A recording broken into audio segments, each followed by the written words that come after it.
add what I answer, happy to do so as well. Fantastic. Should we give it a minute or two, Tim, to see if more folks are joining? Yeah, rock on, man. Okay. Yeah. So while we wait, Erin, you're the star out I in am in, Mr. in San Fran. What's the vibe? I'm sure there's no talk of AI, right? No talk at all of AI. It's really interesting. So I've been to the RSA conference here at least the last 7 years in a row. This one feels bigger than it has in a long time. I would say last year, everyone kind of took a step back from a brand perspective. The booths weren't as big. Some kind of went to a hospitality approach. It was just a little bit of like a let's be conservative on spend and not go crazy. This year is like people took it up a notch. There's full WWE wrestling rings. There's more, it's like Times Square on the show floor. Attendance has been good. I think people are very engaged. From a service provider perspective, I would be walking around going, buyers are back. Like there, Hmm. it feels like there's a lot of CISOs wandering around trying to make their next decision, which is great.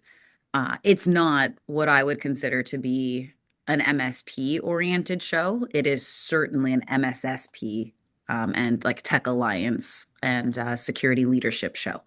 And the conversations and the thought leadership that I've seen shared so far, which I'll give you guys a tease of, have been really strong. You Do you know, see you any? realize that you're just giving Dee Dee the most amount of FOMO on the planet, right? I'm sorry, Dee Dee. I miss you. I wish you were here. Aaron, it sounds like a bit of a dichotomy between the K, I'm joking around, the K-shaped economy you talk about, in the Yeah, yeah. consumer side, but the SMB spend, if you will, relative to enterprise. Because although there's, certainly investment in the, area that many MSPs and we spend in the channel, you don't see that like wow, this euphoria cycle that you're painting for us in the upper mid market and enterprise Yeah. where there's just tons of venture capital and private equity just throwing uber amounts of money. Is that a fair kind of what I'm hearing? I think that's the utopian view of like, oh, they must all be throwing money. I think that there is a lot of discussion about investment. There is definitely a VC and PE slant to this experience, and not much of that happens on the show floor. Um, but every hotel is taken over not only by signage, but by meeting spaces and hospitality spaces and people having those kind of oriented discussions. So in a show like this, it's all about what meetings are you setting up beforehand? Who are you trying to get in front of? What are you demoing? And I find the show floor kind of becomes like a validation of your story. You're trying to drive traffic, you're trying to engage, try to get people to your booth for fun and experience, but it's the meetings that you set up around that show, if you will, that really matter. That makes So, sense.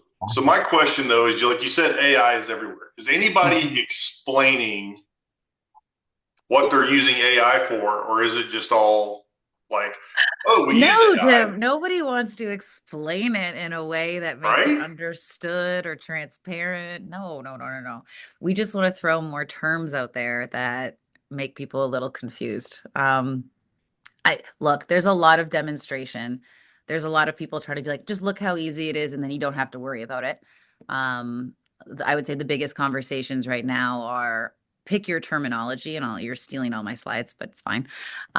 There's super intelligence, there's next generation AI already, in case we were over the previous generation of AI.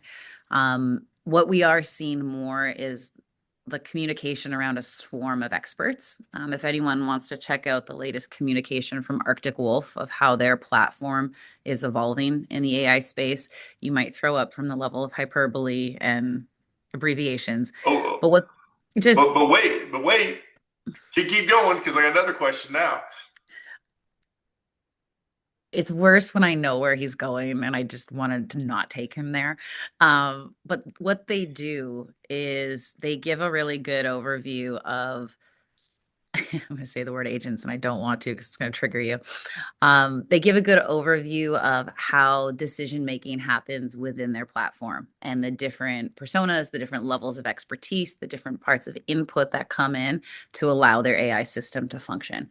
So it's a good overview. I would say they did a good leapfrog coming into this event to get ahead of that communication, and we'll see a lot of people, a lot of service providers in the MSSP space and in the MDR space follow suit really quickly. That expert persona, the way that decisions are made and kind of handled by a judge, if you will, or a proxy of sorts. And then where the human stays in the loop will be something that is very prominent in how security talks about AI and AI agents. Now go ahead, Tim, because you don't like the word Oh, agent. no. I wasn't even going to hit on the agent thing. Like, that's a whole nother conversation. I was going to say, for those of us that are on, you Hmm. just used a word that the majority of us probably don't know. So Let's see. let's reveal to the world and Tim, so Tim knows what he's talking about, what a swarm is. Because it's a swarm of bees, Oh, a swarm of yeah, wasps, it's a swarm. What's a swarm? that's exactly what it is. It's a pile. It's a whole lot running around your head all at once. It's a swarm. It's the same thing. It's that from, so Tim and I have this disagreement about the term AI agents. He feels like it's confusing that people associate it with an endpoint agent or like putting something on your device. And I'm like, no, I think people will understand it is like a process, a workflow, a thing that is generated with AI. It's our own internal disagreement. Just But a little bit of clarity. It's just the word just agent. It's I just the get word it. agent that throws me off. I think that needs to be a poll. I think we need to ask this group what they think about that. Just so you and I could stop bickering about it. But the Healthy swarm, conversations, healthy conversations. always healthy. The swarm is a lot of those. A lot of those acting at the same time in parallel, and then a process through which decisions get prioritized, evaluated, made, part of a system. So the swarm is the crazy, it's the bees running around your head. And then there's an outcome that follows that sequence. So it's a group of SMEs. Sure. A I group. have a Go oh in. You Go go. ahead, yeah. Ann. Go Go in. I in, was I go was in. Somebody's got to jump in. Please, Anne, please save me from this right now before we. I was curious about your opener. You said RSA. It felt like it's bigger than ever. Buyers are Yeah. back. I'm wondering how much do you think is sort of. But there's also a lot of other things going Oh, on yeah. there. How much like is it real? Like buyers are back, or do you think a lot of it is Traffic is AI back. hype and nobody wants to miss out? Like That is 100% what it is, Anne. okay, I would say this is the show that in a previous life in the MSSP space, I would look for one or two deals. You want to get your investment back, but you want to come and learn and you want to be experiencing, the analyst community, your peers, really understanding what's being talked about. hmm And it's a really good tease of what organizations are going to message for the balance of the year because this is kind of when they start and then they trickle out their releases, their roadmap, their balance of their communications. So that's why I would say traffic is higher now than it has been in the last couple of years. Um, Conversations are being had, and we'll actually do a lot of talking today about buyer indecision. I think that in the security space, again, pulling from my MDR experience, there were a lot of buyers that kind of halted going like, well, I don't know what you're going to do with AI, so I want to wait and see and kind of understand how this service is really going to change.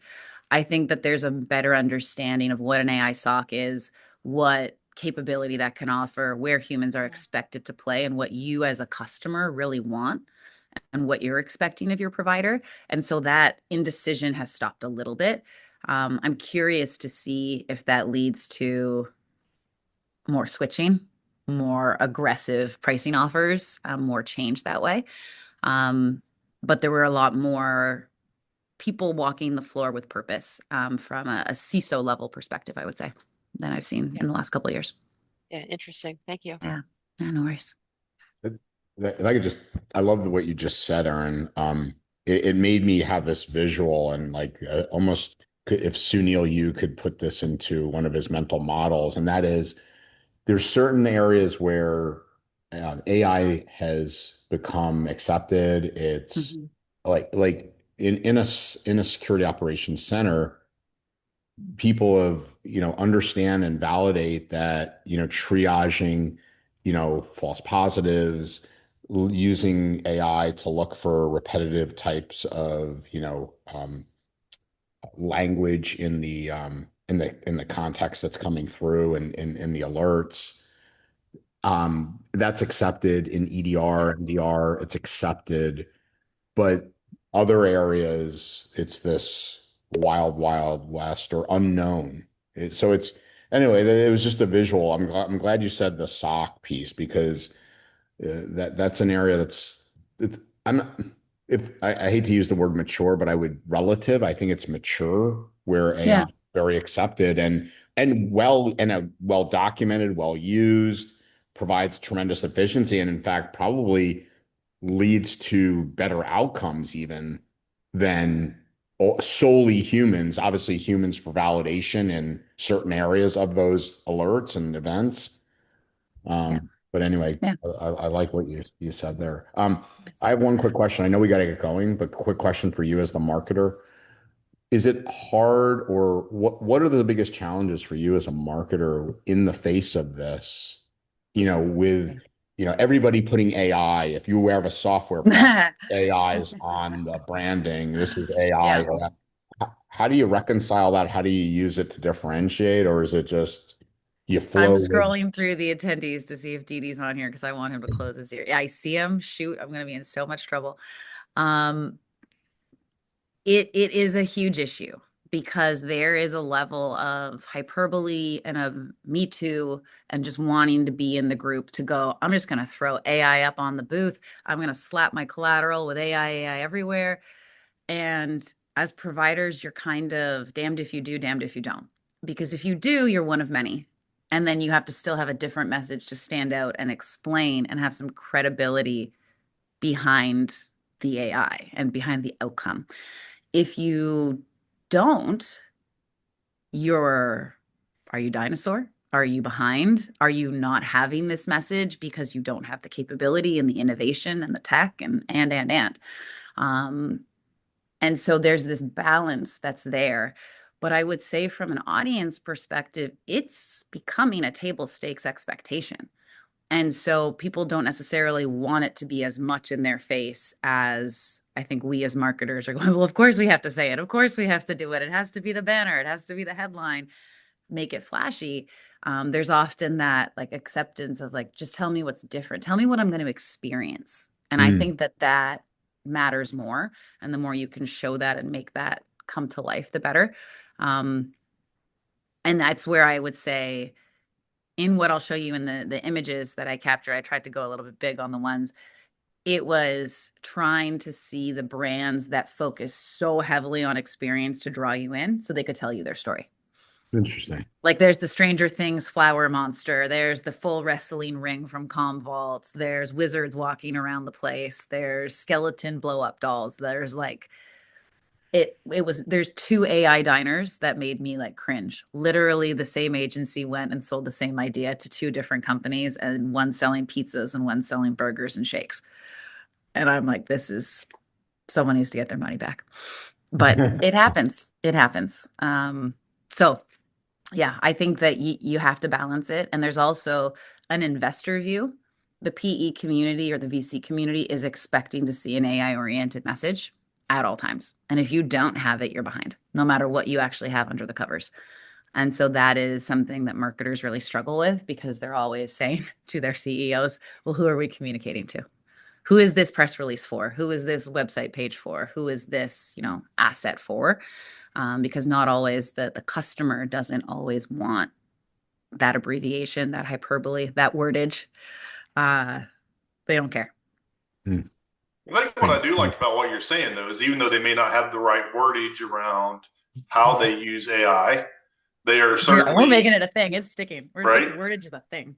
They're showing how they're using it, right? So I They think should. that's a bonus. It's like when people come in and like I Yeah. know as a previous MSP, when I walk up and say, okay, well, how are you doing this? Yeah. And they would use a bunch of words like that didn't really make sense because right, that's what they do. They say AI and then they throw a bunch of fancy words together, and you're like, okay, but what does that mean? But if you actually look at a Yeah. demo and you're like, this is how we're doing it, then you don't necessarily need the words because they're showing you here's how we functionally use it in the position to make it a little bit easier for you or less labor or whatever the scenario is. Two examples that I think do that really, really well. And again, this isn't for every business, this isn't for every company on this call, but some of you might be interested depending on how you operate your security services. Companies like a ReliaQuest, like a CrowdStrike, they've set up stations where you can go and play. So instead of, let me show you, it's go ahead, use what our analysts use. See if you can, go through this investigation yourself, experience what our agents, are telling, like that outcome and what that is. ReliaQuest for the last 2 years has done something where they do a see if you can beat our AI system. And so you stand there and you go through and you play, and then it's like ding, ding, ding, we're done. And it's just a fun way to engage. You get people competitive, you're playing in the booth, but you get to play. And I think that, that's good marketing. It's a good way to get people and draw them in. And yeah, it's not an AI diner. It looks like the one up the street. So that's fun. All right. Well, look, we've gone way off. I didn't know if we could fill a whole session with RSA. I was wrong. So we can keep this going. And we haven't even gotten to the slides or the content on it yet. So we'll do that. I'd love to ask for a win of the week and see if anybody has anything positive they want to share. And we can go through there. Let's see. What is it? I see Thomas in the chat here giving us a great quote. Good to see you, Tom. Is Tom on? He's always great. Oh yeah, there is Tom. He denied. Oh, he's here. He's here. Oh, there he is. There he is. Good to see you, Tom. Very quickly, and unfortunately, I kind of snuck that in, so I decided not everyone needs to see me eat. Oh, that's okay. That's okay. Now we're gonna shame you and make you do win of the week, Tom. What you got? I'm trying to decide whether or not I want to put out my win of the week. However, I would say that there is a new company that will have some great foundations for their vCISO program that's moving forward. I would say new things to come next week, and I will see you all on a different channel very shortly. Yeah, exciting stuff, Tom. Can't wait to. I'm excited for your non-win of the week. Congratulations. Oh, that's good. I wasn't sure if it was going to be an appropriate time to share or not, but or if you had something else you wanted to, but thank you. I was set up there, and so I went with that. You took it. Yeah. Good for you. Good for you. We also have, I see a couple of new faces on the line. Jack Thompson has joined the Cynomi team. He's actually getting a full session and introduction on next week's call. But I see him in here, so I want to give him a warm welcome and say hello. He's joined our solution engineering team. He comes to us from more of a practitioner background, and he was previously the CISO for the Indianapolis Colts. So Jack, I see you on there. If you want to come off and say hello to everybody. Yeah, thanks, Aaron. Hey, everybody. Glad to be here. Meet with all the fellow practitioners. Just want to say, so I'm sitting in a sales engineering role now, but definitely understand all the pain points and challenges that you guys face trying to implement security at various companies. So I'm excited to kind of work with you all and get a better understanding of how you operate and then where I can help you guys. Amazing. Wow. Get ready for the hot seat because you're in it next week, Jack. You're in. And let's just give Vince some props here. Do you see him there? Yeah, go ahead, Andrew. Yeah, that was good. Yeah. So I don't know if Vince, are you on mic with us or not? Or is he not promoted? He is not. I can promote him if he wants. Let's try it. We'll give him a try. He was having problems with the mic earlier, I think. Coming in from Louisiana. Let's see if it works, Vince. I see Peter's he's rejoining. We'll see. Okay. There we'll come back to there he is. Vince. We can see him. Yeah, I've sent him a request to unmute. There we go. Don't punch me, Tim. There you are. Got him. There you are, Vince. We got you. I would never. I would not expect. We'd have a good conversation. I did not expect to have to be on the mic today. So yeah, our team, our lead AI salesperson closed a 9K MRR that was AI led. So we're seeing AI as a door kicker differentiator, and get us deeper into the pockets with our clients, because we get behind the scenes and it gets us with the decision makers and actually have business conversations. That is how AI is working for us. That's fantastic, Vince. Nice. Congrats, man. Differentiation, moving them past indecision. Yeah. And Can a lunch and learn with 15 people, we got 5 visits out of that. So Nice. Outstanding. was that a full like AI kind of deal, or AI is what got the conversation going? Just yeah, curious. AI is the conversation starter. It's the reason to call. It's the reason to engage. And then we say, oh, by the way, AI lives on your network.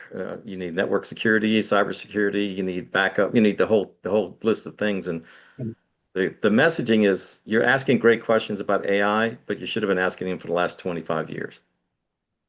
And so we catch you up, put your network where it needs to be, put your people where they need to be, couch everything in good, solid cybersecurity, yay Huntress, and then we move on from there. That's awesome. awesome. Congrats. All right. Well, let's get back to our regularly scheduled programming. We're going to jump into a couple of those RSA insights that we haven't covered. Hit that TPRM reminder. We have a ton of content, a guide, a limited time offer out right now around that. And then if time permits, if it doesn't, that's okay. We'll move it to next week. But we had planned to give you a little bit of a recap of our sales workshop and a few of the key lessons from Tim and from Andrew, specifically around buyer indecision. I think that led to the most discussion, and we wanted to poll this group on a few things. If we don't get to all of that because the RSA stuff is hopping again, that's totally fine, but we'll see how we do. I told you there would be pictures. So these are some of the more brand oriented pieces that I saw on the show floor. Enable has just signed a large deal with Man City as their official cybersecurity supplier. So they're providing SOC services, MDR managed services to Citigroup and to Man City as a football club overall. So they went with Resilience City. They just announced the deal, so I'm sure they did this in advance, trying to tie into it. They talked about their resilience lineup. They had footballs, they had jerseys, scarves, etc. I can't give you any reason that this Demigorgon was at the RSA conference. I don't know, other than to be like a photo op. Fine. Why would they have footballs at the Enable booth? Seems like they'd have soccer balls. Oh, yeah. No, Tim, come on now. Let's talk Premier League. We can get you there. We can get you there. It's okay. The small photo here at the bottom, this is the get a taste of real AI security. This was an AI diner. They had AI agent security, AI security posture management, AI application security, AI governance, and then MCP server security. Tasty. So good. And I'm going to give some props on this one, a little bit meh. Vanta, this was the Vanta booth. Show your audit who's CISO and compliance. I can give a nod. It made me smile. I'll give that competitive nod.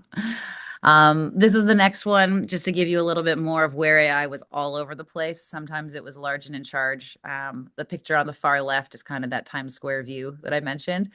In the middle, you've got Guracle, which was one of many booths that said all-in-one AI SOC platform. And what that includes for you is a next-gen SIM, an AI SOC analyst, and an open data lake. Okay. Another booth of AI security, same menu, shockingly, really annoying. And then security and networking, re-AI imagined, if you will. So you get the sense. You get the sense of how that was coming to life for a lot of different businesses and brands. The one I missed that I'll have to find and circulate to everybody is the wrestling ring. That was cool. It was like a resilience battle that they had, and they had named the wrestlers after different parts of security discipline and threats, and they did a good job with that one. This was the recap on the content. So no kidding. AI was everywhere. And it was also that kind of hyperbolous conversation where when you started to ask people, so what do you see as the theme for this show? Or what are you talking a lot about? Everyone was almost embarrassed to reference AI. But I made the comment, Arctic Wolf in particular took a really strong position on announcing their super intelligence platform. There was also a lot of effort to differentiate AI capability, next level, next generation, new AI. So really just trying to make it stand out. There were over 70 presentations that had titled specifically AI or AI agents out of the full keynote session. So like the vast majority were within this space. The two security disciplines outside of AI that are worth talking about are offensive security and identity. And I think there's a few reasons for that. I actually think that we in Cynomi and what we do are well positioned in this space to support you all in this, because the identification, the prioritization of risk and of threat, the visualization of that, the planning that goes into what do you do next is and has been lacking in the MSSP and MDR space for a really long time. And that's what you're starting to see all of these players talk about: offensive security and continuous threat exposure management, or CTEM, if you've heard that abbreviation. And so those were kind of the two other areas of security discipline that most providers that were known for SOC, for blocking and tackling, for managed devices, were starting to talk about this new team and what they were doing in pen testing and red teaming, and then getting into that CTEM space. Andrew's got his hand up. Just real quick, Aaron, Yeah. every threat report that's been released in 2026, every one of them leads with identity, and granted, and for rightly so, identity-based threats are dwarfing at a land speed over everything. We should have the Verizon DBIR out in the next, should be 3 to 4 weeks. We always have their author on the cyber call, but it's just interesting. Every single threat report is all about identity. I think actually you and I were talking about the ESentire threat report recently, Yes. and how they didn't even have EDR in one of the initial access vectors in their top threats over the last year. It wasn't that. Endpoint isn't even showing up in initial access, not even in close. Yeah, absolutely. So yeah, I think that was an area of a lot of discussion: is what are you doing in identity? What does that mean to manage users, manage access control? What tools are you using? And how to incorporate that into the types of managed services that you're supporting. So yeah, certainly relevant in that way. Let me continue down here. I did go to an N2K Cyberwire event. It's interesting. Cyberwire is one of the groups that I would say our Cynomi partners really tend to listen to for security feedback, security advice. Great podcasting organization as well. And some of the key things that they called out, this was an event more for the marketing side of things, or for someone that is a host or is a podcaster. They said a few things, though, that I thought were very, very relevant. And so the first was, in a space where we talk about so many abbreviations, so much AI, and so many kind of complex terms, always bring it back to the, how would you explain it to my kid? Or tell it to me like I'm 5. And we've seen a lot of that on social as like a general theme, but I think it's something that is always important to be mindful of.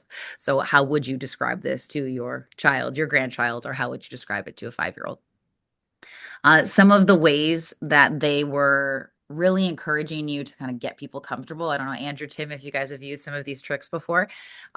They were encouraging, like, if you're ever doing an interview, have somebody, say your name, spell it, tell me your profession, just to like give them a few softballs right out of the gate and help them calm down.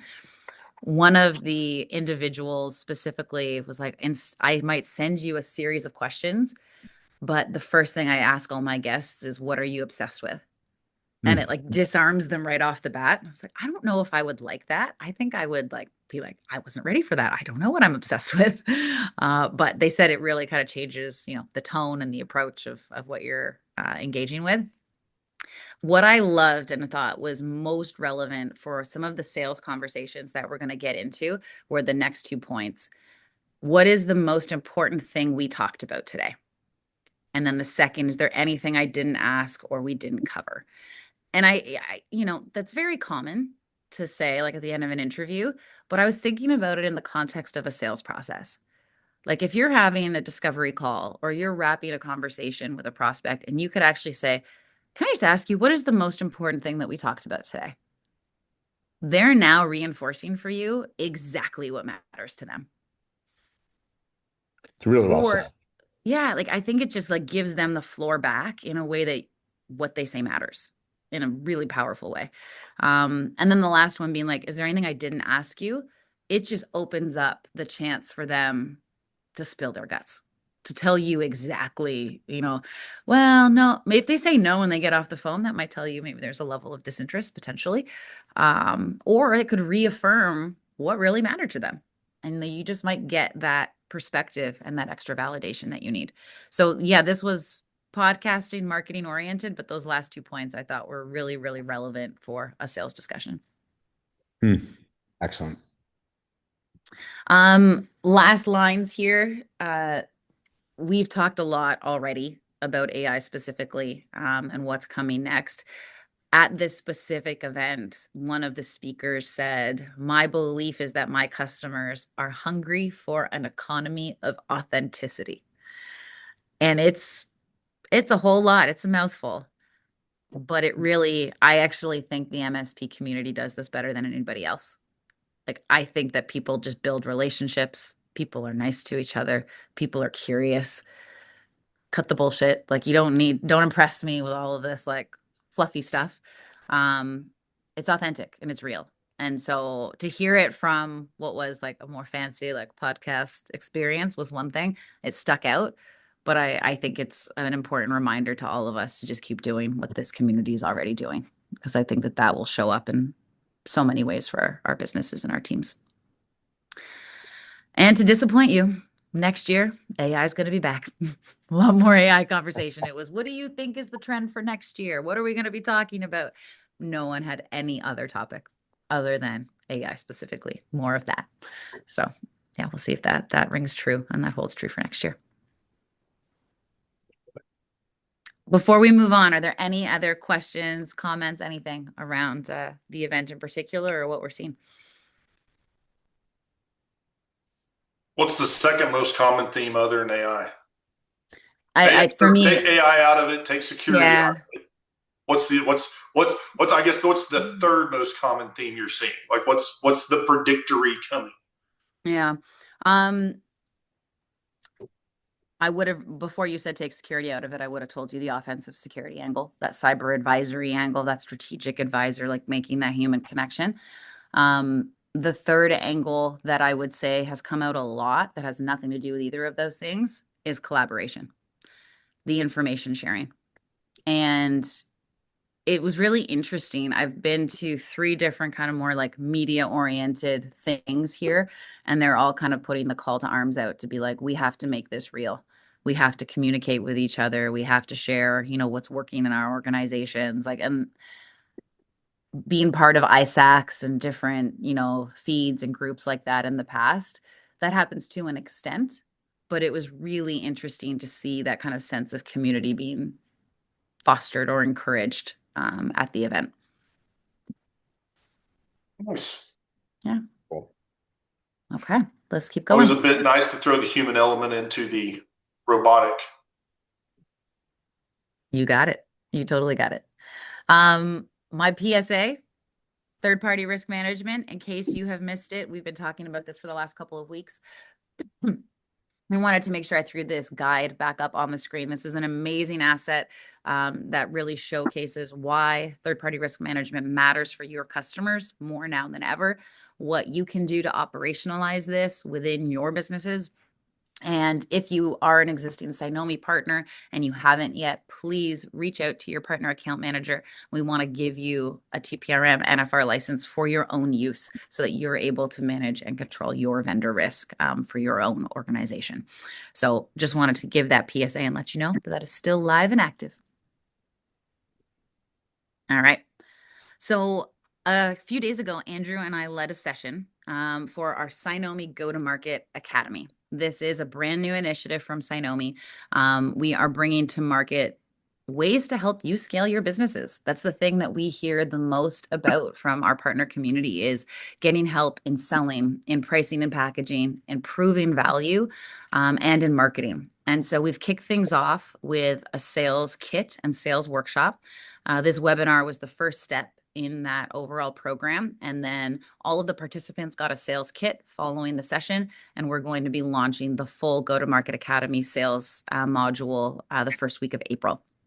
So, Andrew, let me just kind of ask you to give a bit of a summary of the conversation from your view. What did you think? What were some of the key things that you wanted to hit? And then I'll make sure that we jump to a couple of the slides and talk about some of the history and the buyer indecision in particular.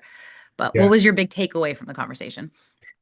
So the big takeaway for me, Erin, is how sales continues to evolve. And I don't know if a lot of people are evolving with it. And when I say that, I don't mean this, hey, MSPs. I mean in general. This is a global epidemic of just like our industry, the people that are understanding how sales is evolving are pulling away, just like the top 10% of MSPs. And they understand that we live in an era of customer indecision. Indecision, we're not losing to competitors. And again, give me leeway here. I just lost to a competitor last week. I know we lose to competitors. I'm simply saying that the majority, high majority, north of 70% of deals end in no decision, not losing to a competitor. That specific issue is one in which if you understand why it's happening, you can go into a sales conversation well armed and help your prospect or customer unravel why that's happening. And it's happening for a few reasons. Number one, as I said in the thing, and this is a Brian Blakelyism, which Aaron and I love a lot of his statements, but he's like, we're going in with our black box nine. All roads lead to our black box 9,000. As MSPs for years, it's our all-in model, right? There, you can have it in any flavor as long as it looks like this. And there's many organizations. And so there are these big buying decisions, right? That oftentimes are, north of, thousands and thousands of dollars of MRR per month, 1 to 3 year agreements. They're big decisions.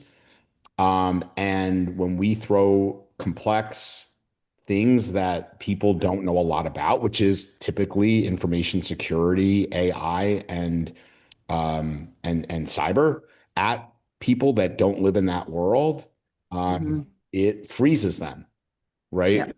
And so I'll round it out with this, Aaron, is that when we go in and using the jolt effect, which is still, even though it came out a few years ago, the book, it's still my favorite because jolt effect really is the acronym of judging indecision, offering recommendations, limiting the amount of information and then taking risk off the table. This is counter to how a lot of MSPs sell, in that we've always led, like I said, with this is how it is, and we'll walk away from the deal if they don't take our all-in model. The MSPs that I see pulling away, and this leads to, a lot of what we talk about here at Cynomi is, hey, look, I'm here to help you not spend $1 more on security than you need to. I'm seeing this as your biggest risk to the goal you're telling me you're trying to achieve this year, hypothetically, this revenue target. Let's focus on this project, right? This one thing, get in the door. And when you get in the door and become their advocate and sit on the same side of their table, those MSPs I'm seeing eventually getting the MRR. And Aaron, the best, I would say the exemplars of this really are the SaaS world. Yeah. How many times do we buy the $10 model, end up with the $100 model once we understand something? So yeah, that's my quick summation of what we discussed. Okay. Well, one of the ways that we started that session was asking a couple of questions of the audience. Tim will tell me if we're able to pull the group. If we can't pull the group, I'll just give the result from the last go round. Sure. I'm looking for him to tell me. Doesn't look like that poll's set up, so let me just take a couple minutes to set one up. Oh, okay. Well, we'll circle back. When we started the session, we wanted to kind of get our bearings. And so we asked two questions. We said, are new logos down for you year over year? Yes or no? And is deal cycle lengthening? Yes or no? We made the joke going into the session that if everybody said no, they were lying. And so what we came out of the poll for that specific workshop, I think it was 46% of people said new logos were down. And I think it was the overwhelming majority, over 80%, said deal cycles were lengthening. And so we kind of grounded the conversation in this slide at the beginning. And it was, this is the, the framing of the research. And Andrew just gave a great summary of the jolt effect, and how to say like deal cycle is lengthening. New logos are widely down, at least from that group, 46% saying they were down. But I think the point that you just made, Andrew, of it's not losses to competitor, it's losses to indecision is the change. And so my hope and what I've seen from this week is renewed interest. I'm hoping that we're seeing people kind of come out of that cycle of indecision a little bit. And what we wanted to do in this session was give people some ways to move beyond that indecision and really have some tips and tricks that would help them stand out in their practices. Let's just test for this group. Thank you so much, Tim. I see the poll up here. Let's just see what this group says now that I've given away the farm and told you the stats. And by the way, these are anonymous. We don't see what you see. So please tell us, what's reality. I've done my personal research on this, and yeah. I would say, I think we even talked about it on here, coming out of Right of Boom. That was the greatest challenge I heard on the show floor. It's by far, and we have a pretty mature group like your group here, Erin. Yeah. So these are companies that typically have well-developed sales teams and things of that. Yeah. Yeah. It was interesting. I think, thanks for the transparency, Vince. And here's a guy that just won a 9K deal, MRR. So, and I know Vince for 30 years, and they're a machine. So that is a real thing going on. Yeah. So that's super fair. You were going to say something, Erin, though. I kind of... No, it's okay. I'm just watching it go. I think what we're seeing here in the poll, it's going up and down. And thank you for sharing as well. I see you in the chat there. Jan and Feb were down. March had an uptick. Good. Yeah, super close, almost 50-50. It is going. I'm watching it. Every time I'm about to end it, it just like flips back and forth. So 17 to 32. We got 15 people don't have an opinion on this. Come on. It's anonymous. All right. That's good. Do we have the deal cycle lengthening? Slow Q1. Interesting. Okay. Yeah. Interesting. Uptick now after a slow Q1. That's interesting. Okay. Vince is right. In New Orleans, our New Year starts after Mardi Gras. I like that. I see where you're at, Vince. Very similar, though, Erin, right? It is. Pretty similar. Completely. Yeah. So when we kind of went through, we talked a little bit about the why. And Tim, this one's really kind of setting you up here because you have talked an awful lot about Beyond the Nerd as like a key focus of don't sell with the technical jargon, move beyond to the business outcome. And what we did was give some very tangible questions to start to ask in order to frame these things. And I thought maybe if you could share your perspective a little bit, you don't have to go through your entire Beyond the Nerd philosophy, but what is it about these questions and this approach that helps put you in, the expert seat and change this, I hope, change the indecision that you might be experiencing? So for me, I think it's more around, sorry, I'm just finishing up that other poll here. Okay. I think it's more around like, are you speaking the language of your clients, right? Like, or do you know their business? Like, if you don't know how they make money, it's hard to transition to what you're saying. So cost, revenue, and risk, that's really where they're focused as far as how they grow their business. So when we go in there and we say, hey, let's nerd out on whatever the scenario is we're nerding out on, they don't really understand that. They don't want to understand that, right? They want to know how is it going to make money, is it going to cost me money, and where's my risk, and is my risk preventable? So for me, when we talk about getting really into sales and we start talking about those relationships, it's moving past what we find important, which is the nerd stuff, the zeros and ones, and understanding what they find. Andrew, anything else that you want to add there from these questions that were consolidated? Yeah, I mean, I think Tim nailed it. We did this, our first workshop, our second one scheduled, the accreditation security leadership workshop. And Brian Blakely has an entire framework where he says he talks about, Aaron, hey, when I took Spanish, right, in college, year one and year two, we could go back and forth and talk in English and Spanish. Year three, we can only talk Spanish. Well, in this workshop that we did, you can't talk tech. And everything in this framework had to relate back to the business. So when you saw risk, you had to relate it back to what are they trying to achieve in the business, as Tim said. Most businesses are revenue oriented, right? Maybe there's an acquisition at place. And then you go down this list of what has to work flawlessly for you to achieve that goal. What risk could impede those systems? And when you tie it back to what they care about, they can relate to that. When we're talking about technical controls, compliance, yeah, they're important, but they don't care.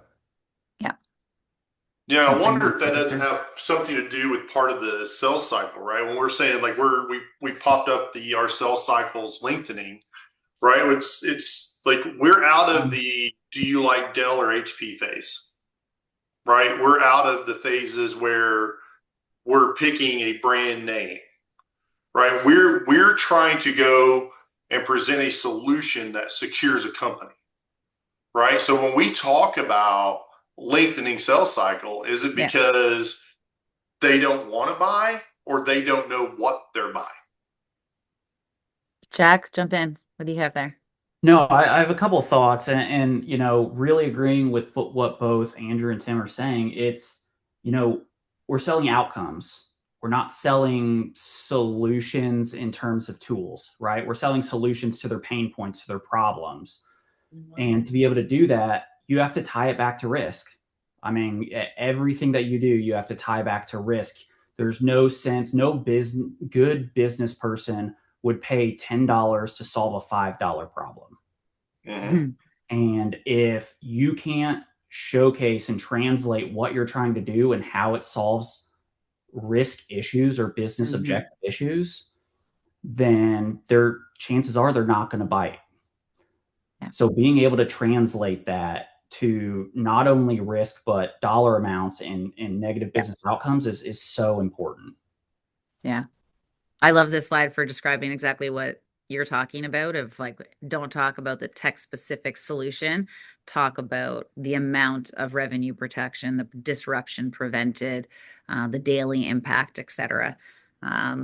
We, in the overall content, which I'm happy to share with this group, we go through some specific examples of stats in detail, and that's also included in the overall Go-to-Market Academy kit because that story really has to land. Yeah, I couldn't agree with you more. Yeah, we got Brad throwing in other words, so not just wordage, but we also need to de-geekify. Right? Yeah. There's the word of the webinar. Don't suck up to him, Brad. He doesn't need it. He doesn't. And then Peter says we need to translate geek speak into C speak. I like both of those. I'm still in both. They're both mine. He's claiming them. Trademarked by Tim. And this will be launching in both locations by April 2nd. So we have a sales kit that was circulated from this experience, just a small one. And then the full Go-to-Market Academy for sales will be circulated by April 2nd. And we'll get that out to everybody. Yeah, for people that don't know about that, Aaron, like you went through and interviewed like a whole bunch of folks, right? Like this isn't like we haven't tipped the iceberg on this one yet. So this is a full program. So this is us introducing expert advice from within Cynomi, but also in the broader community. We've interviewed Andrew, we've interviewed Brian Gillette from the Feel Good MSP, Tracy Orisco from Huntress, members of our own partner community. And this is us asking them for sales tips, tricks, advice, everything that helps shape their sales cycles. And so it's a combination of assets, videos, templates, documents that you can take and apply within your own business right off the bat. Some are formatted, some are word-based, so it's just like easy to copy and edit and work with. Workbooks for ICP refinement, handling scripts, deal qualifications, email cadences your team can use, all of that to just kind of really help scale out the cyber advisory practice that you're looking to build. So this is the first module all around selling. And then, like I said, it'll be proving value, pricing and packaging, and marketing as the next ones. So let me ask you this, Aaron, because you and I have several conversations that we often have healthy discussions over. Don't make it sound okay. So earlier we were talking about how this community that we call the channel, this SMB, MSP, MSSP's community is very much helping each other, right? And that's one of the things I probably love most about our community is we're always willing to help and we're always willing to give that information.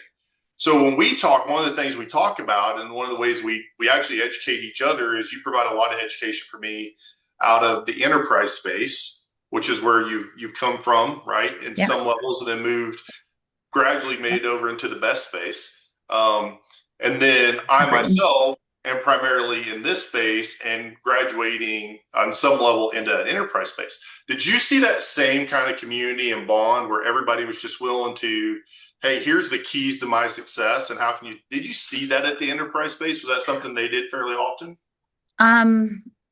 It was a little bit more isolated. I would say one of the most successful things you can be a part of in that space is a customer or a partner advisory board. So like that concept is still very common, but it's a smaller group at an individual organizational level. There's a ton of associations, some commercially driven, some regional, some just like thought leadership and security oriented. I'm thinking of like SANS, the ISACs, the Avantas of the world. Like there's so many different groups of memberships that you can become part of.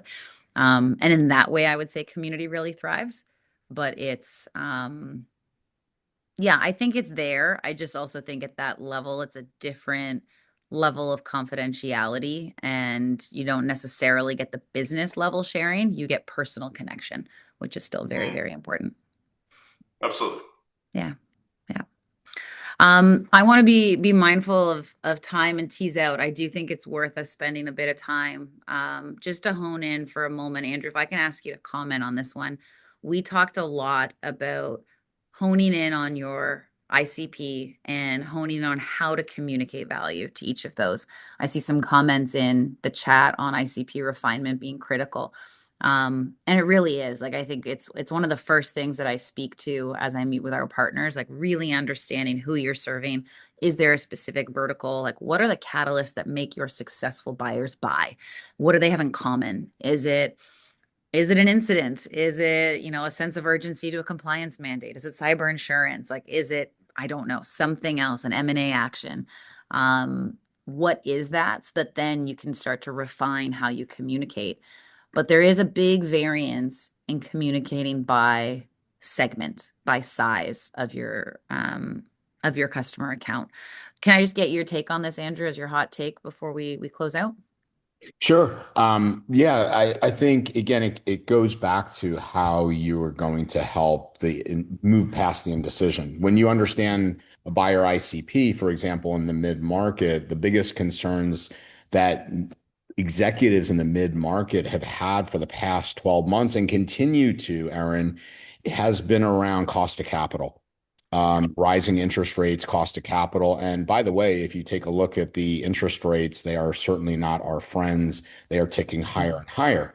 So I think it's important to understand what's on their mind. And again, as Jack, correct? The CISO that you have on board, map things out, right? We're always have to understand, when he sat as a CISO for the Colts, right? He has to get capital allocation. The capital allocation committee sits there, and again, so if you understand that in a mid-market organization, they're not just going to open up a checkbook. Not only do you have to map it back to what's important in the business, right? What could impede, their top goals, what has to work flawlessly, but then understand that capital allocation is being competed for, right? If that's their top concern, you have to show them why you need that capital allocation and share with them last part of, I'm just going to jump back to a book we didn't talk about, which is the Framemaker, Aaron, Framemaker sale, which just came out this past year from